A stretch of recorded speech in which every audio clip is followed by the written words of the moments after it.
नमस्कार दोस्तों। दोस्तों, आज हम बात करेंगे सदा सुखी रहो। सदा सुखी रहो, ये तो लगता है जैसे कि आशीर्वाद है, पर ये आशीर्वाद हमको किसी दूसरे से नहीं मिलने वाला है। ये हमें अपने आप को देना है कि सदा सुखी रहो। देखिए दोस्तों, सुख दुख वहीं से शुरू होता है जहां हम मटेरियल लाइफ में, यानी कि संसार में जो भी है, सुख दुख का रीजन उसको मान लेते हैं। हमारी सुख दुख का कारण संसार को जब हम मान लेते हैं तो वहीं से हमें सुख या दुख मिलता है। सुख तो हमें मंजूर है, पर दुख हमें कभी मंजूर नहीं है। तो यहीं पे हमें तकलीफ होती है कि अगर हम दुख मंजूर कर लेते हैं तो समाधान हो जाता है, पर ये बचपन से, जब से हम पैदा हुए हैं, तभी से ये दुख हमें कभी मंजूर नहीं हुआ है। हमें सिर्फ सुख की चाह रहा है, और वो कहां पे? संसार में। तो क्या संसार में सुख नहीं है? संसार में सुख है, पर वो संसार में जो सुख है उसको अनुभव करने वाला जो है उसके लिए है। जैसे कि यहां पे सजातीय आता है। संसार से जो रिलेटेड जो सजातीय है, जैसे कि अगर हम उसको अच्छी तरह से समझेंगे, हमारे जितने भी इंद्रियां हैं वो एक निमित्त बना हुआ है। जैसे जैसे हम पंच तत्वों से हमारा शरीर बना है, 5 एलिमेंट से। तो जैसे जब सृष्टि होता है, शरीर का निर्माण होता है, तो हर चीज एक के निमित्त बनता है। जैसे जल, उसको लेके जो शरीर बना है, उसमें जो स्वाद है, जल में जो स्वाद है, तो उसको महसूस करने के लिए, उसको टेस्ट करने के लिए हमें रसना दिया है, रसना बना है हमारे शरीर में। और फिर जो हवा, हवा में जो गंध है, जो खुशबू है, उसको सूंघने के लिए, उसको जानने के लिए हमारे पास नासिका दिया है, उसकी जो इंद्रियां हैं। इसी तरह जो साउंड है आकाश में, आकाश ध्वनि को ग्रहण करता है, तो वो ध्वनि को जानने के लिए, ग्रहण करने के लिए उसके लिए कान बनाए हैं। तो ये उस तरह का जैसे दृश्य है, उसको उपभोग करने के लिए, उसको ग्रहण करने के लिए दृष्टि दिया है। उसी तरह स्पर्श भी दिया है, जो तेज है उसको महसूस करने के लिए हमें स्पर्श दिया है। तो हर चीज को जानने के लिए उसके निमित्त हमको इंद्रिय बनाया है। और फिर जो जो इंद्रिय बनाया है, एक होता है कर्म इंद्रिया और एक होता है ज्ञान इंद्रिया। एक मशीन, और मशीन में जो, मशीन के अंदर जो और एक मशीन रहता है जो वो बाहर से वो खींचता है और अंदर उसको और फिल्टर करके लेता है, वो है ज्ञान इंद्रियां। और फिर वो लेने के बाद सारे इंद्रियों का समूह जब कलेक्ट करता है और उसको जब और फिल्टर करके उसको फाइनल स्टेज पे क्या है उसको जानने के लिए उसको मन दिया है। तो मन ये सारे इंद्रियों का जो चीजें हैं उसको वो परखता है। हर एक इंद्रियों के लिए वो मन जिम्मेदार होता है, क्योंकि उसके जरिए मन वो सब कुछ जानता है और उसका डिसीजन भी लेता है। तो बिना इंद्रियों का मन नहीं है। तो पंच तत्व को जानने के लिए उसके लिए कर्म इंद्रिया बना और ज्ञान इंद्रिया बना, और ये सारे चीज को अनुभव करने के लिए मन बना है। और फिर मन में और एक मन है जिसको बुद्धि कहते हैं। ये सबको परखने के लिए बुद्धि बनाया है। तो यानी कि संसार में जो भी है ये पंच तत्वों का ही चीज है, और उसको ग्रहण करने के लिए इंद्रियां हैं और जानने के लिए मन है। तो यानी कि जो भी संसार से हम लेंगे, अच्छा या बुरा, दो चीज हमको मिलेंगी, या तो सुगंध मिलेगी या तो दुर्गंध मिलेगी, क्योंकि ये पंच तत्व है, पंच तत्वों का ही चीज है। जैसे जल ठंडा देता है और तेज जो है सूरज जो है धूप देता है, तो दो अलग अलग चीजें हो गया। तो ठंडा और गर्म जैसे दो चीज, ये 5 एलिमेंट में ही है, 5 एलिमेंट्स में ही है, और यही चीज हमारा मन लेगा, एक ठंडा लेगा एक गर्म लेगा। उसी तरह जैसे ठंडा में हमको ठंडक की महसूस होती है और गर्म में हमको गर्म की महसूस होती है। तो सुख और दुख इसी तरह का है, ठंडा और गर्म की तरह।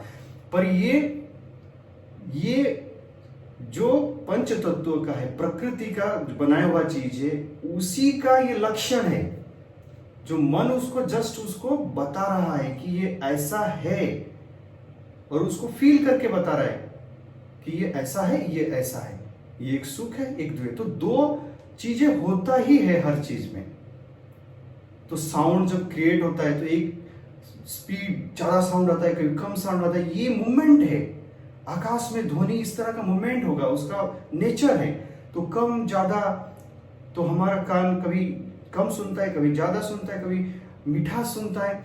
तो इस तरह का ये सारे चीज 5 तत्वों से ही बना, और उसी का चीजें ऑटोमेटिक हमारे मन लेता है और वो जानता है मन।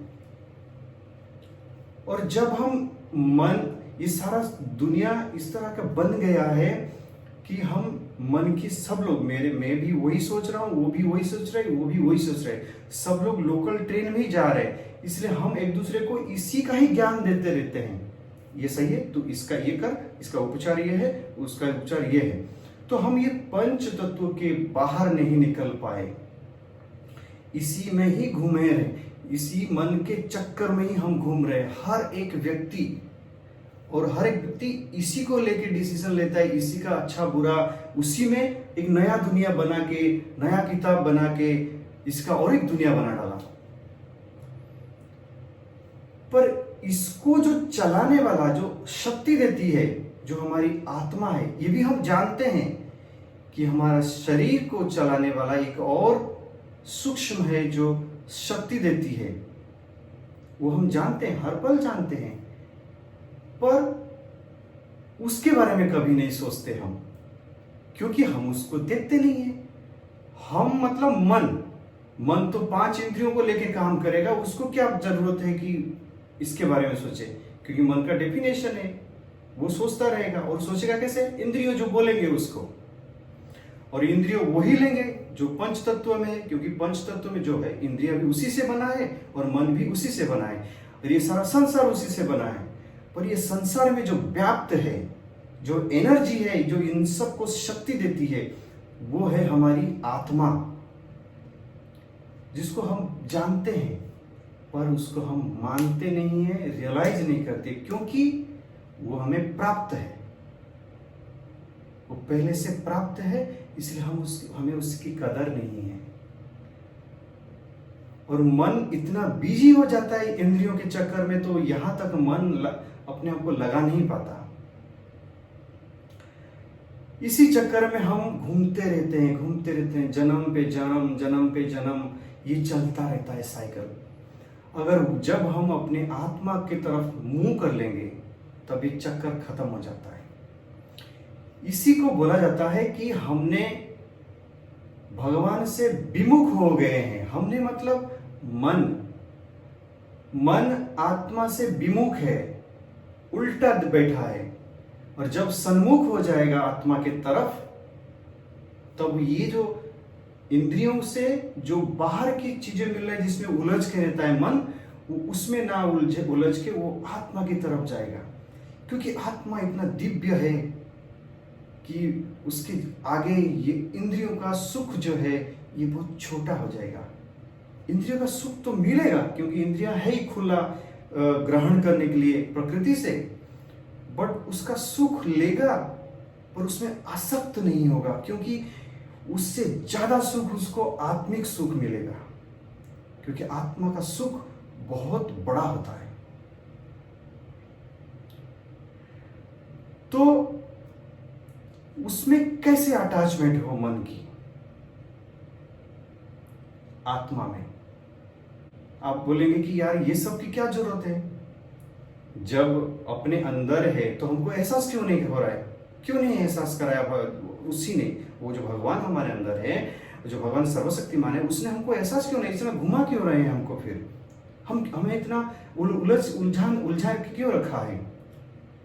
भाई इसका तो भगवान ही जाने। उन्होंने ये सारा सृष्टि किया है, हो सकता है उन्होंने लीला के लिए बनाया है अपने लिए, और आत्मा और मन इसके बीच में लुका छिपी खेल रहे हैं, क्योंकि भगवान ने, हमारे वेद कहता है कि ब्रह्म ने मन बनाया और सृष्टि किया। इसका मतलब उसने जो भी बनाया ब्रह्मांड, वो अपने खुशी के लिए बनाया है और बना के वो मजा ले रहा है। पर वो हमें बता रहा है बार बार अवतार लेके, महापुरुषों के जरिए, शास्त्रों के जरिए वो बता भी रहा है। इसलिए बोलते हैं कि वेद जो है अनादि है, ऐसा नहीं कि किसी ने बना दिया, वो साथ साथ प्रकट हुआ है। ये लुपा छुपी में उसका भी हिस्सेदार है कि वो बता रहा है कि भाई ऐसा ऐसा करो और फिर जानो अपने आप को। तो मन को आत्मा की तरफ कैसे लगाएं? तो मन संसार में कैसे चला जाता है? आप नॉर्मली एक एग्जांपल देखेंगे, एक लड़की देखिए, जब उसकी शादी नहीं होती है, वो अपने माँ बाप के साथ रहती है, जब बड़ी होती है 16, 17 साल, 18 साल की हो जाती है, उसको पता चल जाता है कि मेरी शादी होने वाला है। पहले तो पूरा माँ बाप को ही मानती थी, सब कुछ, वो घर को सब कुछ अपना मानती थी, उसके दुख में अपने आप को सम्मिलित कर लेती थी। बट जब से उसको पता चलता है कि मेरी शादी होने वाली है और मैं दूसरी जगह चली जाऊंगी, तब से उसके मन में थोड़ा थोड़ा एक दूसरी दुनिया के बारे में प्रेम होने लगती है, और थोड़ा उसको समझ में आता है कि ये मेरा नहीं है। सब कुछ वैसा बिहेव करती रहेगी, पर मन में अटैचमेंट थोड़ा कम हो जाएगी। और जब उसकी शादी हो जाएगी, शादी होने के बाद वो चली गई ससुराल अपने पति के पास, तो अपनी माँ बाप को और माँ बाप के साथ जो सारे लोग हैं उनके प्रति वो प्यार रहेगा। वो जब भी बात करेगी, आएगी, ऐसा लगेगा कि वो कभी अलग नहीं हुई थी, पर उसका मन उसके पति के पास, उसके घर में रहेगी। हर पल निरंतर लगन के साथ वहां रहेगी, और यहाँ जस्ट एक ड्यूटी रहेगी, पर मन वहां पे रहेगा। वो उसके बिना नहीं रह पाएगी, भले किसको नहीं बताएगी, पर वो जो मैके में जाएगी, कभी रहेगी, वो एक नाटक होगा उसके लिए। ठीक ही उसी तरह हमको यही करना है। हमको जानना है कि हमारा मतलब जो मन है उसका परम सुख आत्मा में है, जो हमारे हृदय में है, और जगत की जो सृष्टि करता है, जो भगवान है, उसी में हमारा परम शांति है। ये संसार में नहीं है। जब ये रियलाइज होगी, तब उसका प्यार, उसका मन का अटैचमेंट सीधा आत्मा की तरफ हो जाएगी।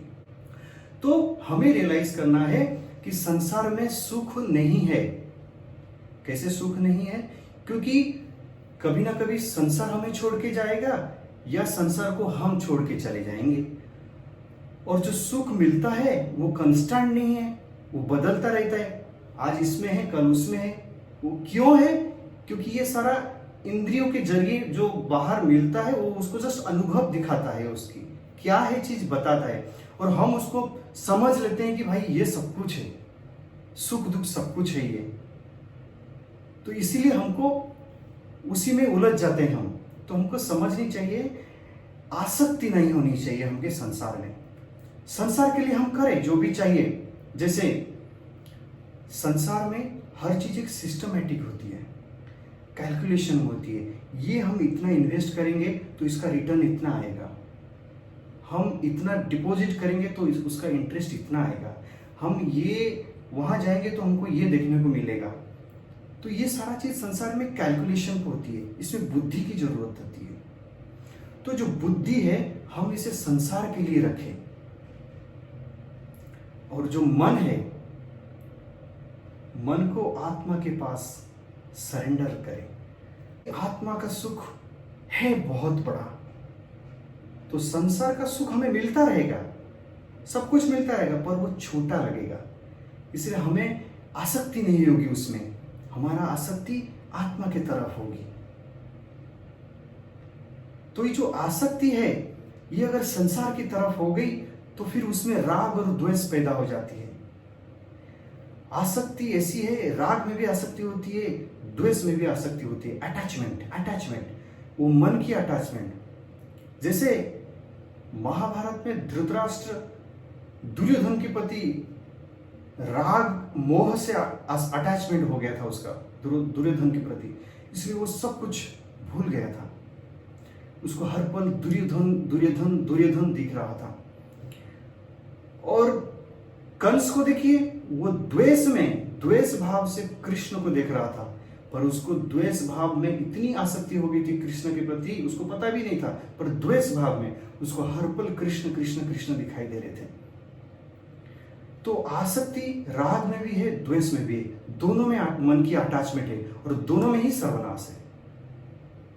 दोनों में अगर मन की अटैचमेंट हो गई तो फिर बुद्धि भ्रष्ट हो जाती है, तो हम उसमें उलझ के चले जाते हैं। फिर हमको सुख मिलता है, दुख मिलता है, सुख हम चाहते हैं, दुख नहीं चाहते हैं, इसलिए दुख बहुत पेनफुल होता है, बर्दाश्त नहीं कर पाते हैं, फिर डिप्रेशन होती है, फिर बहुत सारे प्रॉब्लम्स होती है। तो हमें संसार में एक्टिंग जैसा करना है, सारा चीज वैसा ही करना है बुद्धि लगाकर, पर भगवान की तरफ बुद्धि को सरेंडर कर देना है। मन का अटैचमेंट भगवान में रहे। हम आए अपने आत्मा में रेस्ट लें। जब हम बाहर से आते हैं, जैसे हम रात को घर में सो जाते हैं, आराम करते हैं, ठीक है उसी तरह हमें हर पल बीच बीच में हम अपने आत्मा में आराम करें, याद करें हम उसको। तो हमें मन में ये बैठा रहेगा कि मेरा घर जो है आत्मा है। तो संसार में चलती रहेगी सब कुछ, आसक्ति नहीं होगी। आसक्ति हुआ तो वहां पे प्रॉब्लम आएगी। तो संसार चलाने के लिए कैलकुलेशन छोड़ दीजिए, और आत्मा के लिए, जो स्पिरिचुअल के लिए, हम वहां पे सरेंडरनेस रखिए। तो हम ये जो लाइफ है, इसको सुचारू रूप से हम लेके एंड तक जा सकते हैं। पूरे गीता जो भगवान ने सुनाया है, भगवान ने कभी मटेरियल लाइफ के बारे में नहीं सुनाया है गीता, क्योंकि मटेरियल लाइफ के बारे में अर्जुन को सब कुछ पता था, कैसे धर्म, अर्थ, काम, ये सब के बारे में भगवान अर्जुन को पता था, पर उसको सही स्पिरिचुअल लाइन में कैसे लगाया जाएगा उसको पता नहीं था। वो सारी चीज को मानता था कि जो संसार का चीज है वही सब कुछ है और कुछ है ही नहीं। ये धर्म शास्त्र जो है वो सब कुछ संसार के लिए है। पर भगवान ने जो पूरी गीता सुनाई उसमें उन्होंने मटेरियल लाइफ के बारे में कभी नहीं सुनाया। उन्होंने सब कुछ बताया कि उसके परे एक चीज होती है। वो जो सुख मानता था अर्जुन, उसके परे एक सुप्रीम हैप्पीनेस होता है, उसके लिए तू कोशिश कर अर्जुन। ये सब तुच्छ है, ये मटेरियल लाइफ जो है ये तुच्छ है, तो उसके लिए कोशिश कर। इसलिए पूरी गीता जो है भगवान ने भगवान को कैसे जाने, भगवान की शरणागति कैसे हो, ये ज्ञान उन्होंने पूरी गीता में सुनाई है। अलग अलग मार्ग में ध्यान योग, भक्ति योग, ज्ञान योग, ये सब कर्म योग, ये सब में उनको उसको समझाए कौन सा सुगम है, कौन सी लाइन में तो आसानी से जा सकता है। ये सारा बार बार उसके माइंड में डाले हैं, ताकि एक संसारी कैसे ये बात को समझ के आ सके जो घोर संसार में घुसा हुआ है। तभी वो शरणागति आया। ये ज्ञान है, और सिर्फ गीता जो है ज्ञान है भगवान के बारे में जानने के लिए, भगवान की शरणागति के लिए। हमें बुद्धि लगानी है संसार में और मन की सरेंडरनेस करनी है आत्मा में। तो ये दो चीज अगर हम कर पाते हैं तो इस संसार में हम सुख के दिन बिता सकते हैं। तो हम ही अपने आप को कह सकते हैं कि सदा सुखी रहो। ये इतना आसान नहीं है, ये मन को करनी है, केवल मन को करनी है। और ये मन आप तो जानते हैं बहुत प्रबल है, चंचल है, इसलिए प्रैक्टिस, अभ्यास और वैराग्य बार बार यही आता है। तो संसार का चीज मिनिमम हम वापरें, जितना हम हमारे शरीर को जरूरत है, अपने परिवार को जरूरत है, उतना हम वापरें, ताकि हमें उसमें आसक्ति ना आ जाए। और ये समझें कि एक दिन ये शरीर संसार को छोड़ देगा, और या तो संसार शरीर को छोड़ के चला जाएगा, ये रहेगा नहीं। और एक बार हमारी आंख बंद हो जाती है, सोचिए, जरा सोचिए, एक बार अगर आंख बंद हो गया, ये संसार हमारे लिए अंधेरा है, कुछ नहीं है। हम जो करके गए होंगे वही स्मृति थोड़ी देर रहेगी, बाकी हमारे लिए कुछ नहीं है। ये शरीर एक बार मिला है, इसीलिए बोलते हैं कि मानव शरीर जो है बहुत मूल्यवान होती है। तो हमें ये जानने के लिए है, सुप्रीम चीजें जानने के लिए है, यही मूल्यवान है कि हमें इस शरीर में जो भी पॉसिबिलिटीज है, ये शरीर के साथ जो भी संभव है उसको हासिल करें, जो भी संभव हो सकता है। इसलिए सुप्रीम चीजें पहले ही सोच ले कि सुप्रीम चीजें हमको हासिल करनी है। छोटे मोटे चीजें उसके अंडर में आ जाती है, क्योंकि हम जब लक्ष्य की तरफ भागते हैं तो रास्ते में बहुत सारी चीजें आ ही जाएगी, क्योंकि उस रास्ते में सब कुछ आता जाता रहता है।